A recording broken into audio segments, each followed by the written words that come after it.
Bakit nga ba mahalaga ang log regression analysis kay XRP ngayon? Ayan mga ka-crypto, sa bawat bagong market cycle, laging may ingay, duda, at magkasalungat na opinyon. Pero sa likod po ng emasyon, may mga chart na hindi po sumisigaw kundi tahimik na nagkukwento ng katotohanan. Sa XRP, dumadaan na naman sa ganitong yugto. Habang ang iba ay nakatingin lang sa short-term candles, ang mga veteranong analyst ay tumitingin naman sa mas malalim na structure. Dito po pumapasok ang lag regression. Hindi nito sinusukat ang simpleng taas o baba ng presyo, kundi ang percentage growth sa paglipas ng panahon. Para sa asset tulad po ng XRP na dumaan na po sa maraming exponential cycles, ito ang mas patas na lente. Kaya yan po ang siyang ating pag-uusapan sa video na ito. Ayan, ano nga ba ang pinagkaiba ng log scale kumpara sa normal price chart? Yan, kung sanay ka po sa linear chart, madaling malinlang ang mata mo.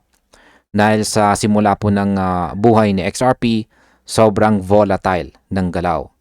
Ang log scale regression, inaayos po ang distortion na iyon. Ipinapakita po nito ang tunay na macro direction, hindi lamang po ang surface movement. Sa madaling salita, hindi po emosyon ang sinusukat, kundi behavior. At kapag behavior ang pinag-uusapan, mas tumatagal ang relevance. Kaya sa cycle mapping, mas pinipili ito ng mga long-term traders. Sa XRP, mula pa noong unang taon niya, ay malinaw na sumusunod sa exponential rhythm. At kapag rhythm po ang sinusundan mo, mas malinaw ang destinasyon. Si Egra Crypto at yan, sino nga ba itong si Egra Crypto? At ano ang framework na kanyang ginagamit? Yan, pumasok po tayo dito sa core ng usapan. Si Egra Crypto, yan po yung kanyang aktual na post dito at meron siyang ibinahaging chart dito. Yan, siya po ay kilalang technical analyst. At siya ay gumamit dito ng long-term logarithmic regression channel sa buong history ni XRP. Hindi po ito prediction or hula. Hindi na rin ito hype. Isa po itong structural framework.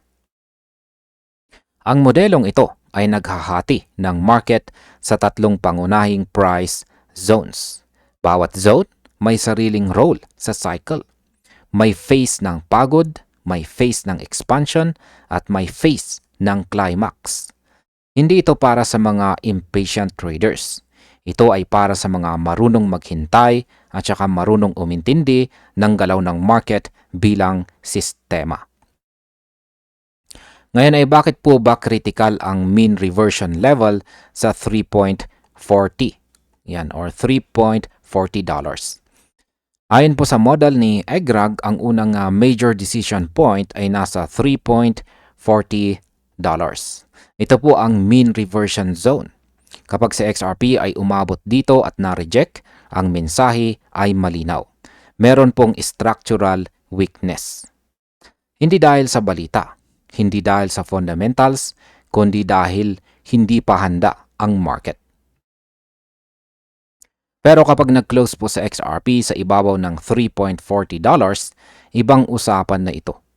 Ibig sabihin nito, tapos na ang market exhaustion. Bumalik na ang macro momentum. At mula po rito, nagbabago ang narrative mula recovery papuntang expansion. Ano naman po ang ibig sabihin ng expansion zone sa paligid ng $10 na presyo? Yan, nakikita natin dito na kapag nalampasan na ang $3.40, ang susunod na tinitignan ng log regression channel ay ang upper middle line. Yan, at yan po ay nasa paligid ng presyong $10. Ito ang expansion zone. Dito kadalasang bumibilis ang momentum. Volume spikes, confidence builds. Hindi na po ito tahimik na accumulation. Ito na po ang yugto kung saan napapansin na ng buong market si XRP. Importante ring tandaan dahil logarithmic ang channel, tumataas din po ang level na ito sa paglipas ng panahon. Kaya ang $10 ay hindi po static target, kundi dynamic expansion band na sinusundan po ng cycle. Ngayon, bakit $27 ang siyang tinitignan bilang cycle top zone at hindi po ito pangako? Ngayon, dito naman po tayo sa pinaka-ambisyosong level. Ang upper boundary ng channel ay naka-align naman po sa paligid ng presyong $27. Kaya hindi po ito random number. Sinusuportahan ito ng cycle symmetry, historical volatility at saka multi-year extension ratios. Pero mahalagang linawin po natin ito. Ang $27 ay potential peak. Hindi po ito guaranteed destination. Dito kadalasang pumapasok ang matinding greed. Dito rin nagiging agresibo ang market makers. Maaari po nilang baguhin ang timing, pero hindi po nila kayang baguhin ang long-term math. Yan ang power or kapangyarihan ng structural analysis. Ngayon ay nasaan na ngayon si XRP sa market context ng December 2025. Yan, sa kasalukuyan, habang papasok po ang huling bahagi ng December 2025, nagtitrade po sa XRP sa low na $2 range. Bumaba po siya mula sa mid-2025 high na $3.66. Ibig sabihin nito, nasa ibaba pa rin siya ng structural confirmation levels. Pero mahalaga ang isang bagay. Buo pa rin po ang log regression channel. Walang nasisira, walang invalidation. Ang nangyayari lang ay consolidation sa loob ng channel. Para sa mga long-term traders, ito po ang phase na pinaka nakakabagot pero pinaka critical.